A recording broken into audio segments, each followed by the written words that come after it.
नमस्कार दोस्तों, स्वागत है आपको अपने चैनल एग्जाम हैप्पी में। दोस्तों, आज मैं आपके लिए बहुत ही महत्वपूर्ण टॉपिक लेकर के आपके बीच उपस्थित हूं। यदि फ्रेंड्स आप झारखंड में होने वाले शिक्षक पात्रता परीक्षा या पारा शिक्षक आकलन परीक्षा या आप किसी भी स्टेट में होने वाले सुपर टेट परीक्षा, जिसको स्टेट हम लोग कहते हैं, ए स्टेट की परीक्षा की आप तैयारी कर रहे हैं, जो L1 1 to 5 होता है, जो L1 1 to 5 के अंतर्गत जाना जाता है, तो उसमें आपको पर्यावरण अध्ययन से 30 प्रश्न पूछे जाते हैं। पर्यावरण अध्ययन से 30 प्रश्न पूछे जाते हैं। तो आप यदि किसी भी स्टेट की शिक्षक पात्रता परीक्षा की तैयारी कर रहे हैं, तो दोस्तों मैं आपके लिए आज पर्यावरण अध्ययन से महत्वपूर्ण प्रश्नों को लेकर के आपके बीच उपस्थित हूं, जिसमें मैं आपके साथ यहाँ प्रश्नोत्तरी प्रश्न और उत्तर MCQ करवाऊंगा और उसके बारे में डिटेल से बताऊंगा। तो फ्रेंड्स, यदि आप पर्यावरण अध्ययन के प्रश्नों को अच्छी तरह से पकड़ना चाहते हैं तो आप हमारे वीडियो के साथ बने हुए रहेंगे। मैं आज आपके लिए झारखंड में 2012 में हुए प्रथम शिक्षक पात्रता परीक्षा का प्रश्न पत्र लेकर के आपके बीच उपस्थित हूं। आप यहाँ पे देख भी लेंगे, देखिए यहाँ पे झारखंड शिक्षक पात्रता परीक्षा का प्रश्न पत्र मैं आपके बीच लेकर के उपस्थित हूं और इसमें जो पर्यावरण अध्ययन का प्रश्न है वो मैं आपको यहाँ पे आज करवाने वाला हूं। तो फ्रेंड्स, आप भी यदि किसी भी स्टेट की आप L1 की एग्जाम दे रहे हैं 1 to 5 का, तो आप अवश्य ही किसी भी स्टेट का कभी का भी शिक्षक पात्रता परीक्षा, अगर आप 10 वर्ष के हुए सभी स्टेट का आप शिक्षक पात्रता परीक्षा का प्रश्न सोल्व कर लेते हैं, तो मैं विश्वास दिलाता हूं फ्रेंड्स कि उसी के इर्द गिर्द आपके प्रश्न रहेंगे और अवश्य ही आप उसको बहुत ही अच्छी तरह से पास कर सकते हैं और साथ में स्कोरिंग भी आप 90% ला सकते हैं। तो यदि आपको स्कोरिंग 90% के करीब लाना है तो आप प्रैक्टिस सेट को अवश्य बनाएंगे, आए हुए प्रश्नों को अवश्य ही हल करेंगे, उसका नोट्स बनाएंगे। तो चलिए आज हम चलते हैं झारखंड शिक्षक पात्रता परीक्षा 2012 में हुए प्रश्न एग्जाम के पर्यावरण अध्ययन के प्रश्न को हल करने की ओर चलते हैं, जिसमें आप देखेंगे क्या कुछ प्रश्न आया है आपके लिए और उसको हम लोग यहाँ पे साथ में हल करेंगे। यदि आप हो सके तो ट्यूटोरियल क्लास की तरह जो है आप यहाँ पे तैयार हो जाइए कॉपी और पेन लेकर के अपने आपके मित्र रणधीर के साथ। ठीक है, मैं हूं रणधीर। अब मैं चलता हूं आपको यहाँ पे पर्यावरण अध्ययन की ओर। आइए देखिए फ्रेंड्स, पहला प्रश्न क्या इसका आया है। पहला प्रश्न देखिए इसका आपके बीच निकल के आ रहा है, हाइड्रीला। हाइड्रीला जैसे पौधे कहां रहते हैं। आपसे पूछा जा रहा है कि हाइड्रीला जैसे पौधे कहां रहते हैं। इसके 4 ऑप्शन देखिए आपको दिए हुए हैं, कच्छ में, बी नंबर ऑप्शन आपका दिया हुआ है मरुभूमि में, सी नंबर आपका ऑप्शन दिया हुआ है जल में और डी आंसर दिया हुआ है वन में। चलिए आपको डिस्कस करना है कि हाइड्रीला है क्या चीज। ठीक है फ्रेंड्स, हाइड्रीला है क्या चीज ये आपको डिस्कस करना है।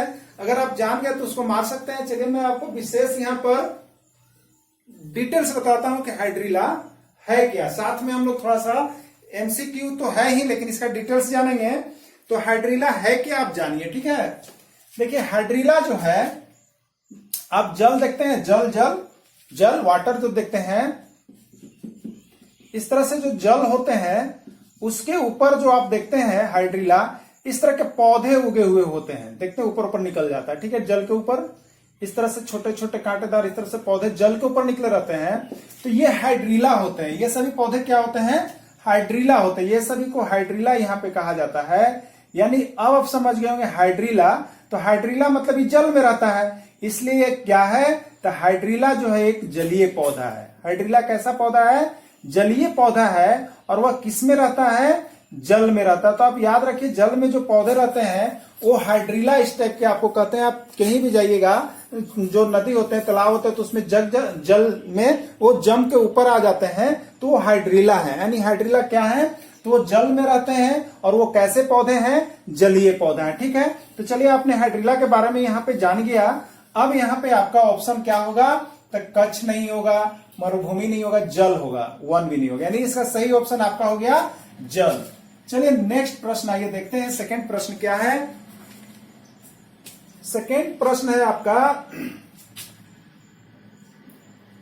जिस पदार्थ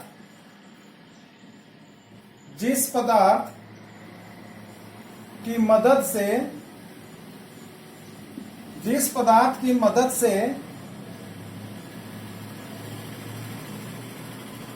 पाचन क्रिया होती है कहलाता है। जिस पदार्थ की मदद से पाचन क्रिया होती है वो क्या कहलाता है, ठीक है। तो देखिए यहाँ पे 4 ऑप्शन आपका दिया गया है। एंजाइम कहते हैं, बी जो है आपको प्रोटीन कहते हैं, सी आपका है स्टार्च कहते हैं, और डी आपका ऑप्शन दिए हुए हैं अम्ल। अब आप बताइए, इस पर डिस्कस करते हैं कि क्या कुछ होता है इसके बारे में। देखिए, जिस पदार्थ की मदद से पाचन क्रिया होती है, ठीक है फ्रेंड्स। तो आप यहाँ पे कहते हैं जैसे ये जो आंत गया इस तरह से बने हुए रहते हैं, आंत बड़े आंत, इसमें हमको क्या होती है, पाचन क्रिया संपन्न होती है, ठीक है। तो पाचन क्रिया अगर जिसकी खराब है तो उसके लिए हम क्या करते हैं, तो उसके लिए हम जो है पाचन क्रिया को अच्छा करने के लिए यहाँ पे क्या करते हैं, यहां से हम एंजाइम लेते हैं। क्या करते हैं, एंजाइम क्या करते हैं, तो छोटे छोटे पदार्थ जो है उसको सरल पदार्थ में बदलते हैं, टुकड़े करते हैं। वो क्या करते हैं, उसके बाद भोजन का पाचन हो जाता है। क्या होता है, भोजन का पाचन, यानी भोजन का पाचन क्रिया में जो मदद करते हैं उसको हम क्या कहते हैं। तो यहाँ पे पहला ऑप्शन था एंजाइम, दूसरा है प्रोटीन, तीसरा है स्टार्च और चौथा है अम्ल। तो भोजन के पाचन में कौन सहायक होते हैं, तो आपको बता दो एंजाइम सहायक होते हैं। अगर आपका भोजन का पाचन क्रिया अच्छा तरह से नहीं हो रहा है तो आप तो एंजाइम ले सकते हैं, दवा ले सकते हैं, और उससे आपको भोजन का पाचन क्रिया जो है आसानी से संपन्न हो जाता है। चलिए नेक्स्ट प्रश्न आपका है यहाँ पे। नेक्स्ट प्रश्न आप देखेंगे क्या कुछ निकल के आ रहा है। तो चलिए तीसरे प्रश्न की ओर चलते हैं हम। अगला प्रश्न है बीओडी।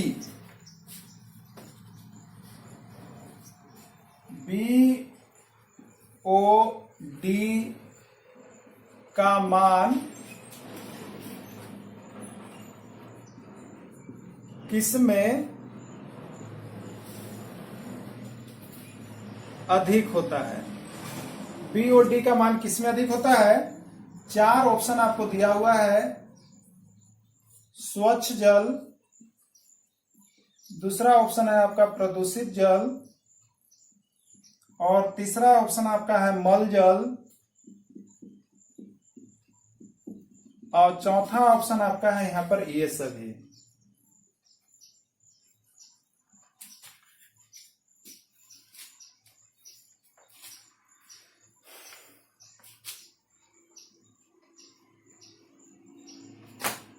आइए सर बीओडी के बारे में हम लोग जानते हैं। देखिए बीओडी, ठीक है, ऊपर में मिटा देता हूं। आइए बीओडी के बारे में आपको हम बता दें कि बीओडी है क्या चीज, ठीक है। तो आप बीओडी को जान जाएंगे, जिससे कि आपको आगे भी बीओडी से संबंधित कोई प्रश्न आए तो आप उसको बना सकते हैं। ये बीओडी होते क्या है, तो ये नए वर्ड्स हैं, आपको जानिएगा। देखिए बीओडी, ठीक है, क्या आपको लिखा गया है बीओडी, इस तरह से होता है बीओडी, ठीक है। बीओडी इसको हम कहते हैं bio chemical oxygen demand, biochemical oxygen demand, ठीक है। और इसी को हिंदी में कहते हैं जैव रासायनिक ऑक्सीजन आवश्यकता, इसी को कहते हैं। देखिए होता क्या है इसमें, जो आपका बीओडी है उसमें होता क्या है कि जल जो होते हैं, जल, तो वो मान लीजिए कि एक जल शुद्ध हुआ जिसमें पूर्ण रूप से ऑक्सीजन मिल रहा है। इसमें जलीय जीव जंतु को ऑक्सीजन ज्यादा लेने की आवश्यकता नहीं है। इसमें आसानी से जलीय जीव जंतु जो भी रह रहे हैं, मान लीजिए वो सब आसानी से क्या कर रहे हैं, जी रहे हैं। तो इसमें आपका मान जो होता है बीओडी का कम होता है, यानी इसमें ऑक्सीजन कम देने की आवश्यकता पड़ती है, क्योंकि ये स्वच्छ जल है और इसमें आसानी से ऑक्सीजन आपको मिल जाता है। लेकिन मान लीजिए कि जो गंदे जल है, मटमैले जल है, मल जल है, उसमें क्या होता है कि जीव जंतु आसानी से ऑक्सीजन नहीं ले पाते हैं। तो उसके लिए आपको क्या करना पड़ता है कि यहाँ पर आपको ऑक्सीजन अत्यधिक देने की आवश्यकता पड़ती है। क्या करना पड़ता है, अत्यधिक देने की आवश्यकता पड़ता है। तो इसलिए आप क्या कहेंगे, तो यहाँ जो प्रदूषित जल है उसमें आपका बीओडी का मान क्या करना पड़ता है, अधिक करना पड़ता है। यानी बीओडी का मान किसमें अधिक होता है, तो आप कह सकते हैं यहाँ पे प्रदूषित जल में। किसमें आप कह सकते हैं?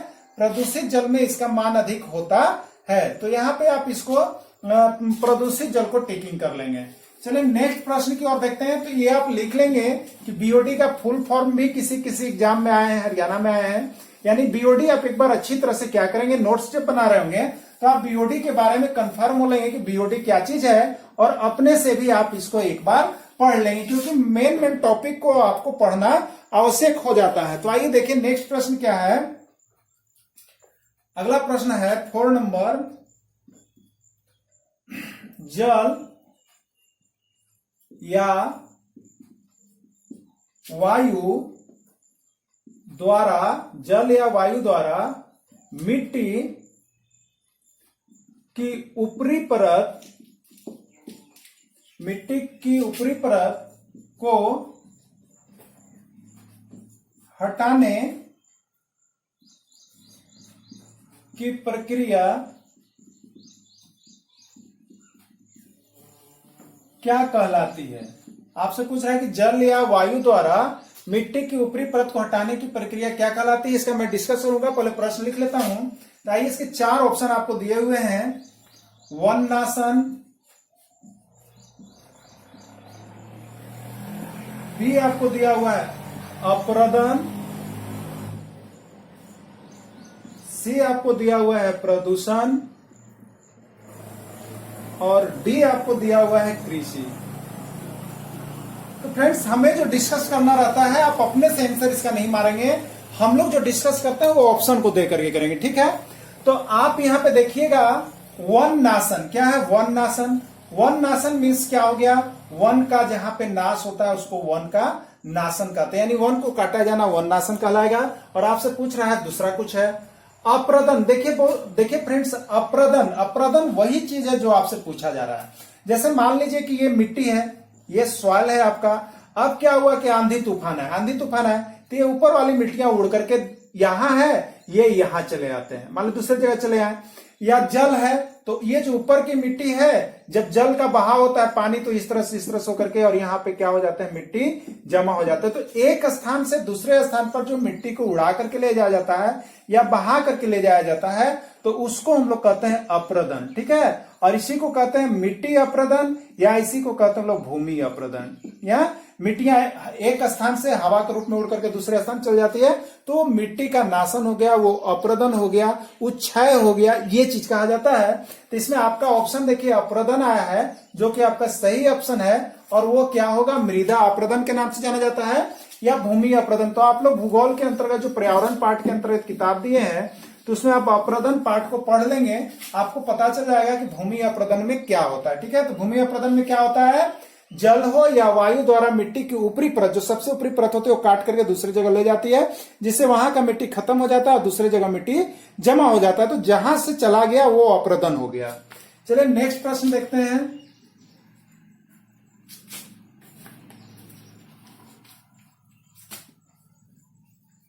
पृथ्वी का 70% भाग जल है। पृथ्वी का 70% भाग जल है, परंतु स्वच्छ जल का प्रतिशत लगभग है, परंतु स्वच्छ जल का प्रतिशत लगभग है। ए है 3, बी है 4, सी है 5 और डी है 6। आइए फ्रेंड्स इस पर डिस्कस करते हैं हम लोग, ठीक है। डिस्कस कर लेते हैं क्या कुछ आपसे कहा जा रहा है। तो प्रश्न को हमें अच्छी तरह से समझनी है कि कह क्या रहा है प्रश्न। तो देखिए और समझिए और बताइए क्या इसका ऑप्शन होगा। तो आइए चलते हैं प्रश्न की डिस्कस की ओर कि क्या कुछ हो सकता है इसमें। देखिए पृथ्वी है, ठीक है, पृथ्वी है।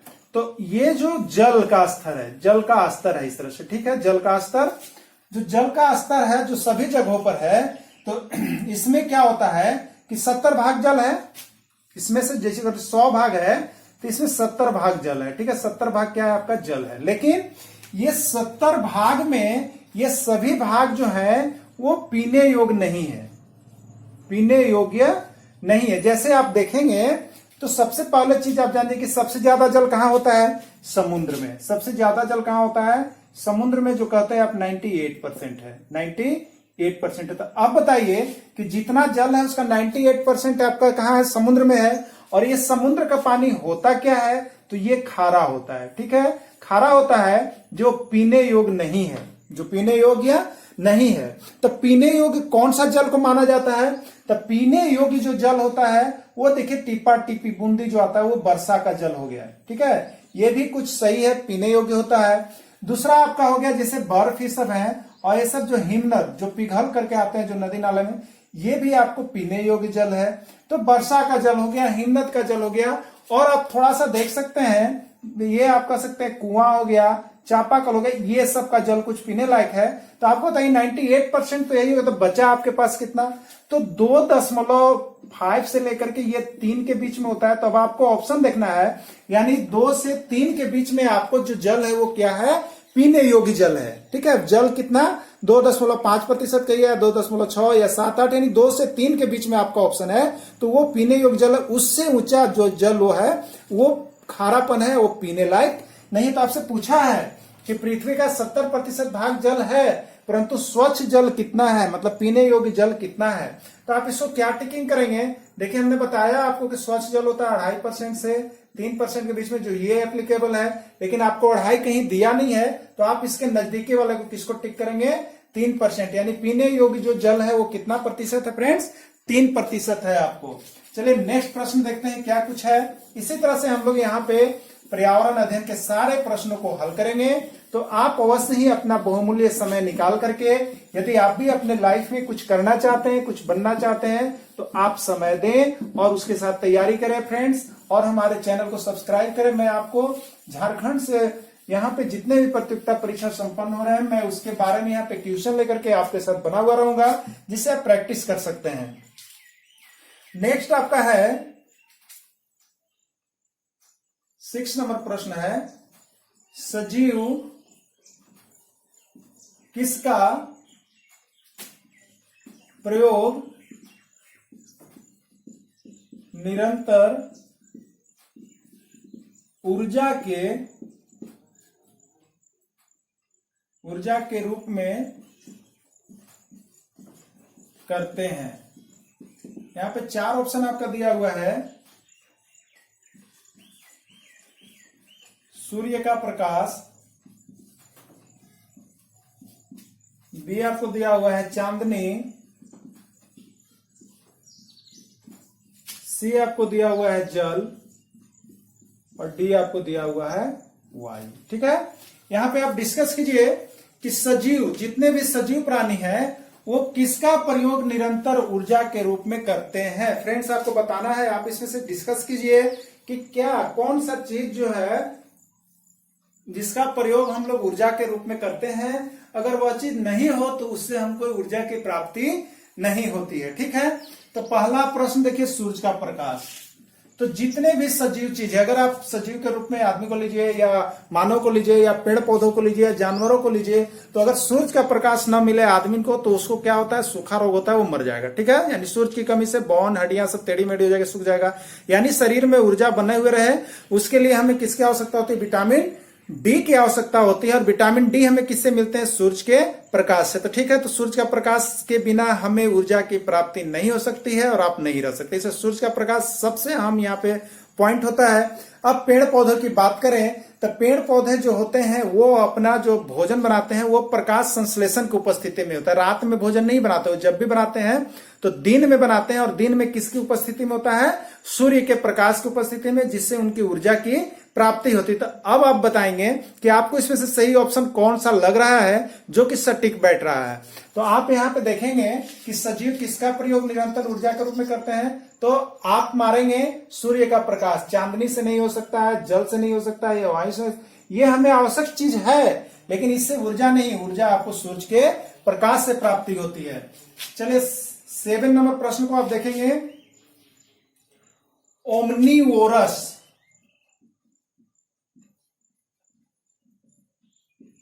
ओमनीवोरस का अर्थ है, आपसे यहां पूछा है ओमनीवोरस का क्या अर्थ है? पहला है वे जो पौधों और मांस दोनों खाते हैं। वे जो पौधों और मांस दोनों खाते हैं। बी आपका है वे जो केवल पौधे खाते हैं।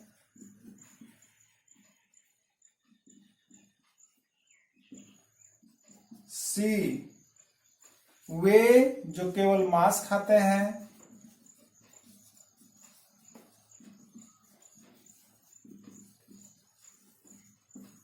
और डी इनमें से कोई नहीं।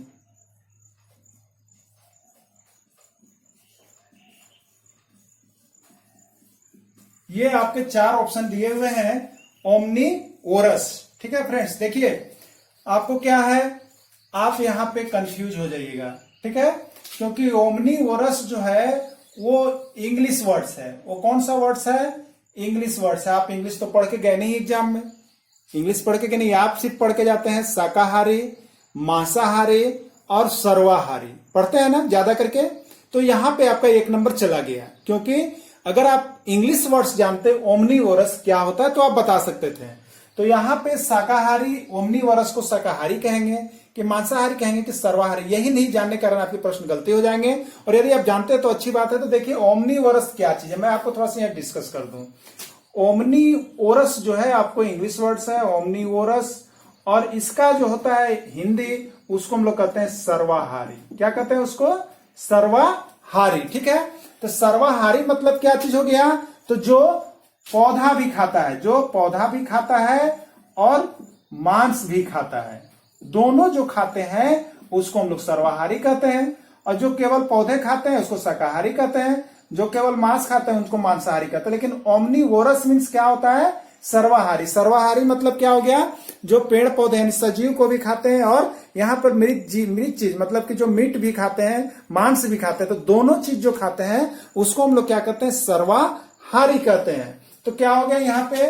तो ओमनीवोरस का क्या अर्थ है? तो ओमनीवोरस में सर्वाहारी, वे जो पौधों और मांस दोनों खाते हैं। तो यानी फर्स्ट ऑप्शन आपका क्या है? सही है। तो ओमनीवोरस मीन्स आप लिख लेंगे सर्वाहारी होता है। चलिए नेक्स्ट प्रश्न देखते हैं।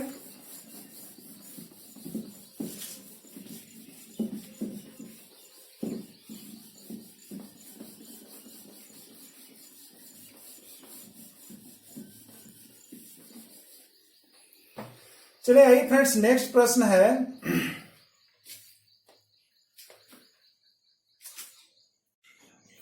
8 नंबर प्रश्न है, वे प्राणी जो दूसरे प्राणियों के भीतर रहते हैं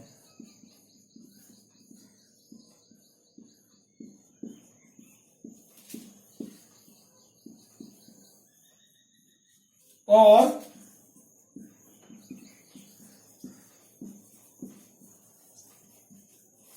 उनके शरीर से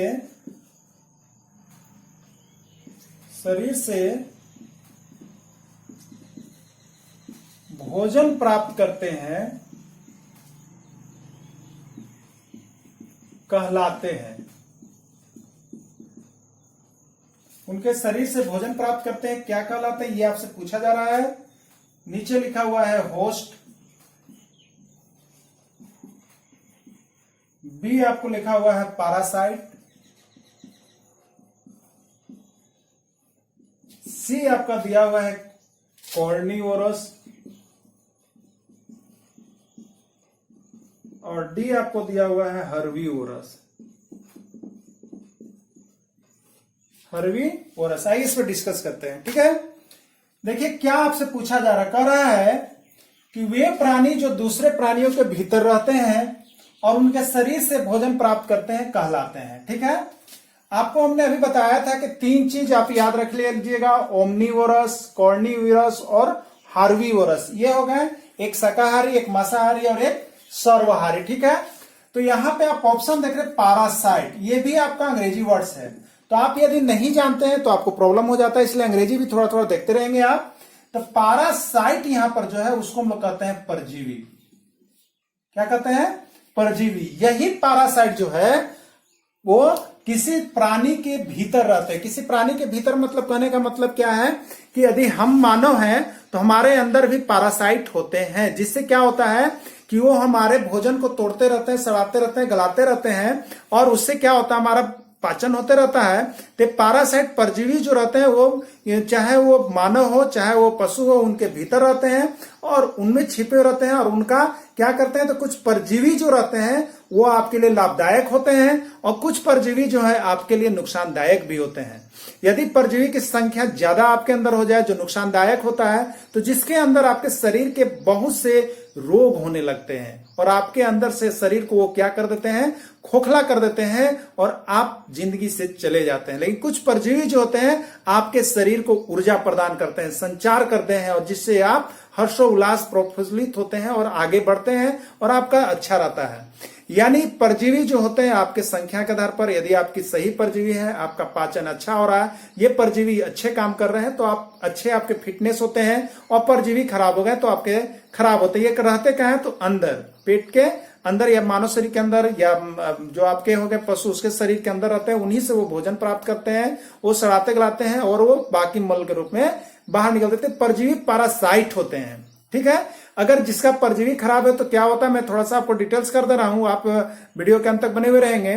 तो इसके कारण क्या होती है तो आपकी अनिद्रा होती है, आपको अवसाद उत्पन्न होता है, आपको ज्यादा थकान होता है, तो ये आपको विभिन्न प्रकार के रोग होते हैं। ये सब पेट फूलता है, गैस बनता है, ये सारा काम आपका पारासाइट का है। परजीवी सही ढंग से नहीं काम करते हैं तो ये सब सारी चीजें उत्पन्न होती है। तो परजीवी आपका अंदर रहते हैं और वो आपकी चीजों को खाते हैं। तो आपसे पूछा गया था कि वे प्राणी जो दूसरे प्राणी के भीतर रहते हैं, उनके शरीर से भोजन प्राप्त करते हैं, क्या कहलाते हैं? तो मैं आपको बता दिया कि उसको पारासाइट कहते हैं, परजीवी कहते हैं। थैंक्स। अब चलिए नेक्स्ट प्रश्न हम देखते हैं। 9 नंबर प्रश्न को क्या कुछ कह रहा है आपसे। तो ये 9 नंबर प्रश्न जो है वो आपका है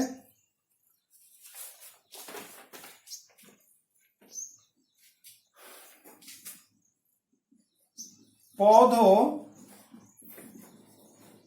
द्वारा बनाए गए भोजन को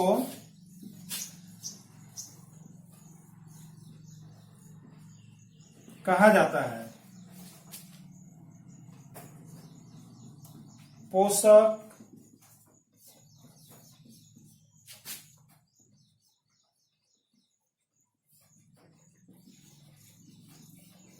प्रकाश संश्लेषण,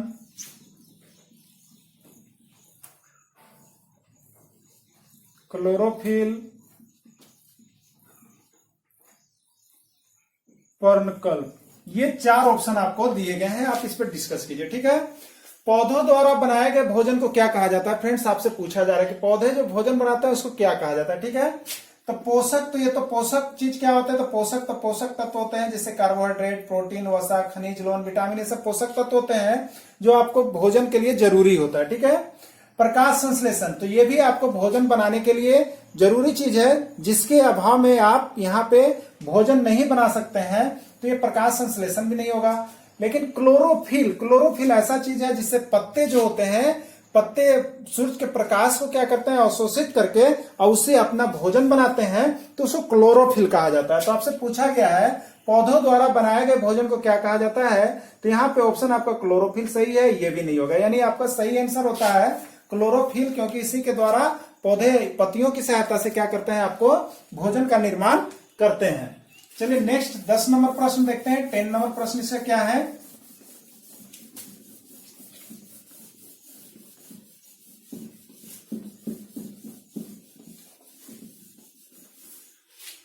आइए देखते हैं 10 नंबर प्रश्न आपके लिए क्या कुछ लेकर के आया है।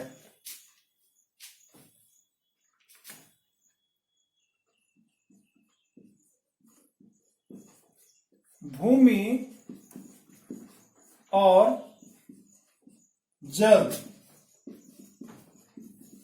दोनों में,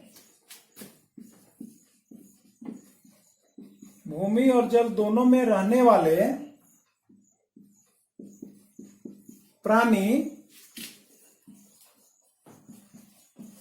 कहलाते हैं। आपसे पूछा जा रहा है कि भूमि और जल जो दोनों पे रह सकते हैं उस प्राणी को क्या कहते हैं। आपको ऑप्शन यहां पर दे रहा है उभयचर, स्थलचर, स्तनपायी और डी ऑप्शन आपका है फ्रेंड्स सरीसृप। चलिए इस पर डिस्कस हम लोग थोड़ा कर लेते हैं कि क्या चीज है। देखिए भूमि और जल में दोनों में रहने वाले प्राणी को क्या कहलाते हैं, ठीक है। तो सबसे पहले हम यहां पर बात कर लेते हैं स्थलचर, ठीक है। स्थलचर मतलब क्या है, तो जो प्राणी स्थल पर, जमीन पर, स्थल पर चलते हैं, स्थल पर चलते हैं उसको हम लोग कहते हैं स्थलचर। जो जल में चलते हैं, जो जल में चलते हैं उसको कहते हैं जलचर, ठीक है। और जो स्थल और जल दोनों में रह सकते हैं उसको हम लोग कहते हैं फ्रेंड्स उभयचर। क्या कहते हैं, उभयचर। तो आपसे यहां पूछा गया है स्थल, स्थल मीन्स भूमि, और जल, भूमि और जल दोनों में रहने वाले प्राणी क्या कहलाते हैं। फर्स्ट ऑप्शन आपका है उभयचर और सेकेंड ऑप्शन है स्थलचर। स्थलचर नहीं होगा, स्तनपायी। स्तनपायी किसको कहते हैं, तो जिनमें दूध देते हैं, जो लोग दूध देते हैं, जो बच्चे पैदा करते हैं, बच्चे देते हैं, उनको स्तनपायी कहे जाते हैं। ये भी नहीं होगा। और सरीसृप मतलब सरीप जाति का पौधा सरीसृप है। यानी आपका एक ही ऑप्शन सुटेबल है, वह है उभयचर। तो इस तरह से फ्रेंड्स आपने यहाँ पे इस वीडियो में पर्यावरण अध्ययन के यहाँ पे जो आपको झारखंड शिक्षक पात्रता परीक्षा 2012 में जो प्रश्न आए हैं उसके 10 प्रश्न को मैं यहाँ पे आपको सोल्व करवाया हूं, जो आपको पार्ट 1 के रूप में जाना जाएगा। आप इसका नेक्स्ट वीडियो जो है आप पार्ट 2 में पाएंगे और उसमें फिर मैं 11 से आपको चलूंगा, जो आए हुए प्रश्न रहेंगे। तो यदि इसके आप पहले का वीडियो आपने नहीं देखा है तो आप इसके पहले मैंने यहाँ पे जो है मगही का भी आपको टॉपिक बना दिया है, और उसके बाद आपको जो है गणित, जो जेटेड 2012 के मैथ्स के भी प्रॉब्लम को मैं यहाँ पे सोल्व कर दिया हूं, जिसको आप यहाँ पे जेटेड झारखंड शिक्षा पात्रता परीक्षा के प्रैक्टिस सेट के अंतर्गत आप जाकर के हमारे डिस्क्रिप्शन बॉक्स में चेक कर सकते हैं और देख सकते हैं। तो फ्रेंड्स यदि आपको वीडियो अच्छी लगती है तो आप अपने दोस्त को एक लाइक करेंगे, सब्सक्राइब करेंगे। Thanks for watching this video. फिर मैं मिलूंगा आपसे इसी तरह का नेक्स्ट वीडियो लेकर के। तब तक के लिए इतना ही। जय हिंद, जय भारत।